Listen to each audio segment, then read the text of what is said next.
No organismo, as células geram diversos resíduos através do seu metabolismo, que, se ficarem acumulados, acabam sendo prejudiciais, causando danos e até mesmo a morte celular.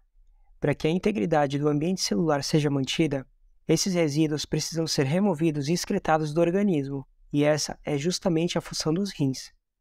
Nessa aula, teremos uma introdução à fisiologia renal, abordando conceitos importantes como a anatomia macroscópica e microscópica dos rins, as funções e a filtração glomerular.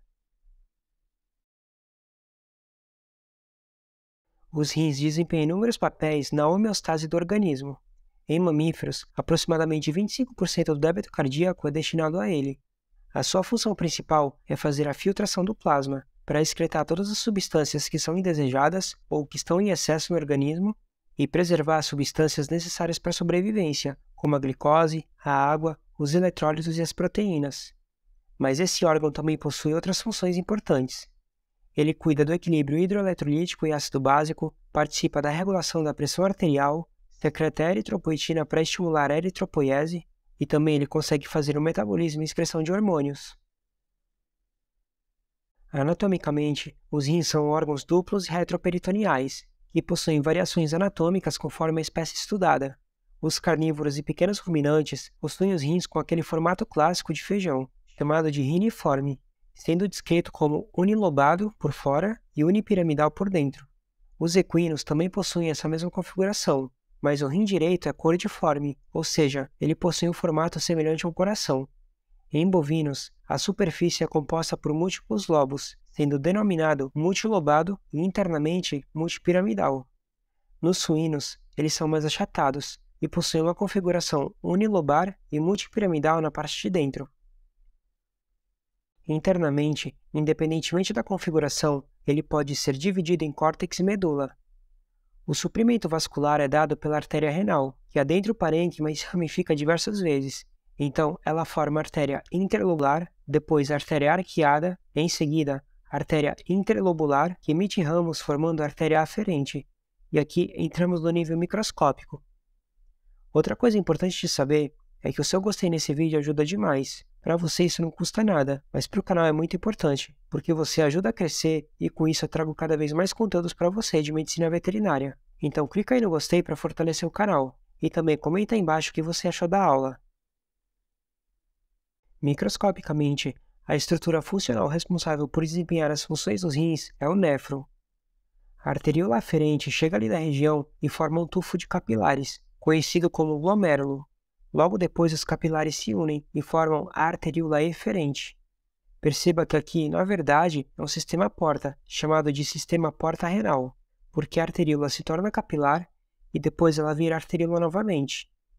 O glomérulo fica recoberto por uma cápsula, chamada de cápsula de Bowman. Essas estruturas juntas são conhecidas como corpúsculo renal. A cápsula continua em um sistema de tubos. A primeira porção é o túbulo contorcido proximal. Logo depois vem a alça de Henle, que possui uma porção descendente e outra ascendente, e por fim temos o túbulo contorcido distal. O túbulo contorcido distal desemboca nos ductos coletores. O corpúsculo renal, o túbulo contorcido proximal e o distal ficam localizados no córtex renal, enquanto a alça de Henle fica localizada na região medular. Os ductos coletores ficam parte no córtex e parte na medula. Essa representação do néfron que eu estou colocando aqui é totalmente didática, porque se a gente pegar o néfron real, o corpúsculo fica próximo ao túbulo contorcido distal, formando uma junção muito importante, mas vamos ver isso melhor depois.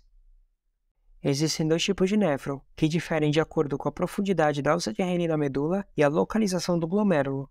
Quando os glomérulos se localizam na região mais externa e média do córtex, eles são chamados de néfron córtico-medulares, ou superficiais. Perceba que a alça de Henle dele só vai até a junção córtico-medular.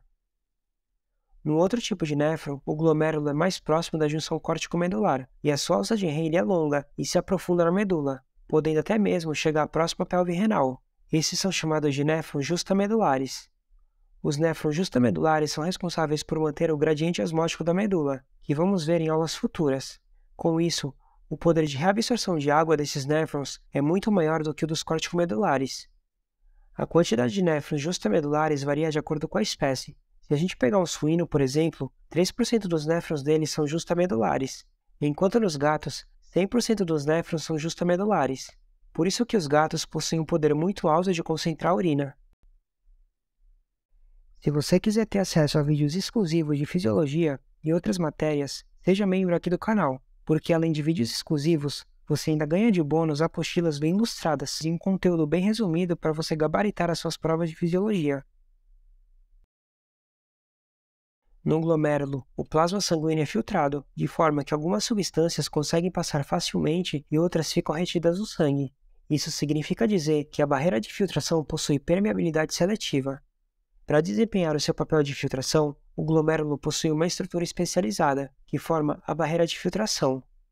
Como já dito, ele consiste em uma rede de capilares. Essa rede é envolvida pela cápsula de Bowman. A cápsula de Bowman é revestida por uma camada de células epiteliais, formando o folheto parietal. Entre o glomérulo e o epitélio parietal fica um espaço, que conhecemos como espaço de Bowman. É nesse espaço que o filtrado vai se formar. Vamos entender melhor a estrutura da barreira de filtração. A parede dos capilares glomerulares é composta por 3 camadas: o endotélio capilar, a membrana basal e o epitélio visceral. O endotélio que forma os capilares consiste em uma única camada bem delgada de células endoteliais, mas essas células possuem poros, que chamamos de fenestras, e por esse motivo, esses capilares são chamados de capilares fenestrados. A segunda camada dos capilares é a membrana basal glomerular. Essa membrana não possui células. Ela é composta por glicoproteínas, proteoglicanos e colágeno. Ela é relativamente espessa se comparada com outras membranas basais de outros locais. E uma característica importante dessa membrana é que ela possui moléculas carregadas negativamente. Depois eu vou falar melhor da importância disso. E por fim, a terceira camada, que é a camada visceral, é composta por células entrelaçadas umas às outras, os podócitos. Essas células emitem inúmeras projeções citoplasmáticas, os pedicelos primários e secundários, que se entrelaçam com os pedicelos de outros podócitos e ficam circundando os capilares individualmente. Entre um pedicelo e outro, formam-se as fendas de filtração, e nessas fendas existem proteínas que formam um diafragma. Essa é a estrutura da barreira de filtração. As características físicas e químicas da barreira determinam a permeabilidade seletiva. Basicamente, todos os elementos figurados do sangue, que são as hemácias, os leucócitos e as plaquetas, e também as proteínas plasmáticas como a albumina e moléculas maiores, não conseguem passar facilmente pela barreira. Então, elas ficam retidas no sangue. A água e os solutos podem passar facilmente. Normalmente, moléculas iguais ou menores do que 2 nanômetros são filtradas livremente. Um outro fator que interfere na passagem é a carga da molécula. As moléculas catiônicas, ou seja, aquelas com carga positiva, são filtradas mais facilmente do que as aniônicas, que são as carregadas negativamente. Essa seletividade com as cargas ocorre porque a membrana basal possui cargas negativas, então ela repele cargas também negativas, porque elas são iguais, e atrai as cargas opostas. Agora que você já sabe a estrutura da barreira de filtração, vamos entender como ocorre a filtração glomerular. A filtração é nada mais do que o movimento da água e solutos da luz do capilar para o espaço de Bowman. Primeiramente, existem forças que favorecem e forças que se opõem à filtração. Para entender isso, vamos relembrar um conceito muito importante que é a pressão hidrostática e a pressão oncótica. A pressão hidrostática é a pressão que empurra o líquido contra a parede do vaso, forçando a sua saída, enquanto a pressão oncótica é feita pelas proteínas, principalmente a albumina. Essa pressão exerce uma força que puxa o líquido. Tendo isso em mente, fica fácil de entender que a pressão hidrostática de dentro dos capilares favorece a filtração, porque ela empurra o líquido contra a parede dos vasos e força ele a entrar no espaço de Bowman. Esse líquido que se forma no espaço de Bowman é o ultrafiltrado. Dentro desse filtrado, existem proteínas de baixo peso molecular, que exercem pressão oncótica e acabam puxando o líquido de dentro dos vasos para o espaço de Bowman. Essas são as forças que favorecem a filtração. Porém, dentro do espaço de Bowman, o líquido ali presente também exerce pressão hidrostática, e ela se opõe à filtração. Dentro dos capilares, as proteínas plasmáticas exercem pressão oncótica, puxando o líquido do espaço de Bowman para o interior do capilar, e essa força também se opõe à filtração glomerular. Resumindo, as forças que favorecem a filtração são a pressão hidrostática dos capilares e a pressão oncótica do filtrado, e as forças que se opõem à filtração são a pressão hidrostática do espaço de Bowman e a pressão oncótica de dentro dos capilares. Conforme o sangue passa pelos capilares glomerulares, a pressão hidrostática é alta e força a passagem do líquido do capilar para o espaço de Bowman. Então, o capilar vai perdendo líquido, enquanto as proteínas plasmáticas vão ficando retidas. Isso significa que, ao longo do leito capilar, a pressão oncótica vai aumentando significativamente por conta da retenção de proteínas, ao mesmo tempo que a perda de volume plasmático faz com que a pressão hidrostática diminua ao longo desse leito. Dessa forma, a força de filtração é alta quando o sangue entra e passa pelo glomérulo, mas vai diminuindo aos poucos, conforme o sangue vai avançando, de forma que a pressão hidrostática fica muito menor quando chega nas porções mais distais. Como o plasma foi filtrado e as proteínas ficaram, o sangue que continua pela arteríola eferente é mais concentrado em proteínas plasmáticas. Dessa forma, ocorre a filtração glomerular. A quantidade de plasma filtrada por unidade de tempo é chamada de taxa de filtração glomerular. Em condições fisiológicas, os rins conseguem manter a taxa de filtração glomerular constante, mesmo que ocorra alterações na pressão arterial ou no fluxo sanguíneo renal. A taxa de filtração glomerular está intimamente ligada ao fluxo sanguíneo renal. Isso significa que, controlando o fluxo sanguíneo renal, consequentemente a taxa de filtração glomerular é controlada e, consequentemente, o volume de líquido corporal também é controlado. Diversos fatores podem influenciar na taxa de filtração glomerular.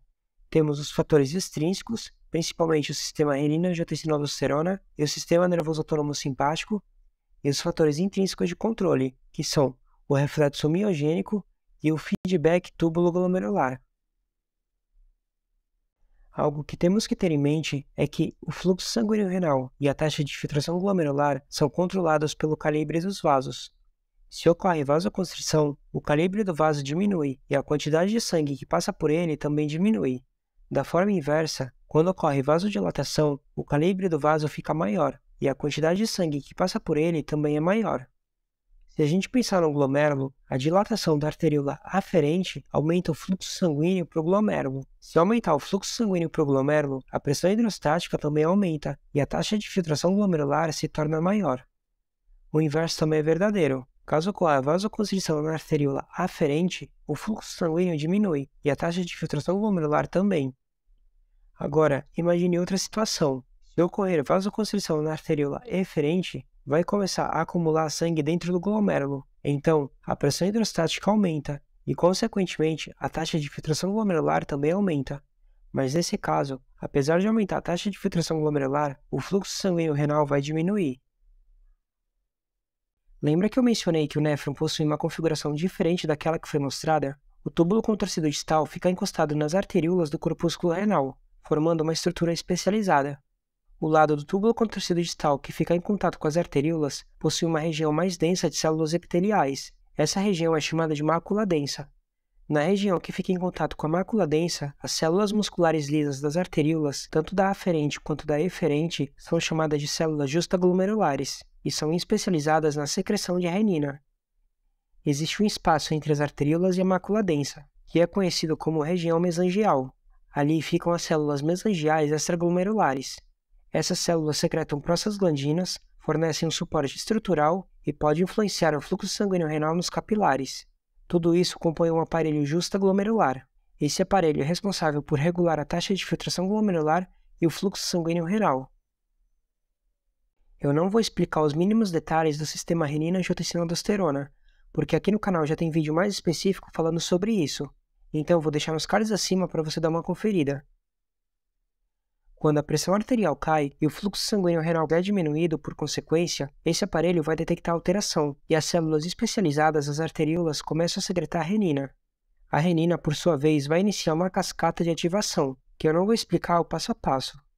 A angiotensina 2 é liberada nesse processo, e esse hormônio é um potente vasoconstritor. Ela faz vasoconstrição em vários órgãos para aumentar a pressão arterial, e também faz várias outras coisas. Nas arteríolas renais, ela promove vasoconstrição principalmente na arteríola eferente. E se você lembrar daquela explicação que eu dei antes, a vasoconstrição da arteríola eferente aumenta a taxa de filtração glomerular, mas diminui o fluxo sanguíneo renal. O sistema nervoso autônomo simpático também pode atuar para alterar a taxa de filtração glomerular. Ele promove a secreção de adrenalina, que é vasoconstritora, mas a vasoconstrição dela ocorre na arteríola aferente. Então, o resultado é a diminuição da taxa de filtração glomerular e diminuição do fluxo sanguíneo renal. Primeiro eu vou falar do reflexo miogênico. Imagine que houve um aumento da perfusão renal, então está chegando mais sangue nas arteríolas. Essa quantidade de sangue extra vai estirar a parede das arteríolas aferentes e aumentar a tensão na parede das células musculares lisas dos vasos. Ali, existem mecanorreceptores que detectam essa alteração. Percebendo isso, essa musculatura lisa faz uma vasoconstrição reflexa e diminui o calibre da arteríola, diminuindo, por consequência, a quantidade de sangue que é destinado ao glomérulo. Por outro lado, se a perfusão renal diminui, o reflexo promove vasodilatação para aumentar a taxa de filtração glomerular. Agora, vamos entender o reflexo túbulo-glomerular. Vamos supor que houve aumento da pressão de perfusão renal. Então, aumentou o fluxo sanguíneo renal e, consequentemente, a taxa de filtração glomerular.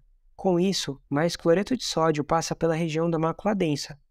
As células especializadas detectam essa alteração e inibem a secreção de renina pelas células justaglomerulares e fazem vasoconstrição na arteríola aferente para diminuir a taxa de filtração glomerular.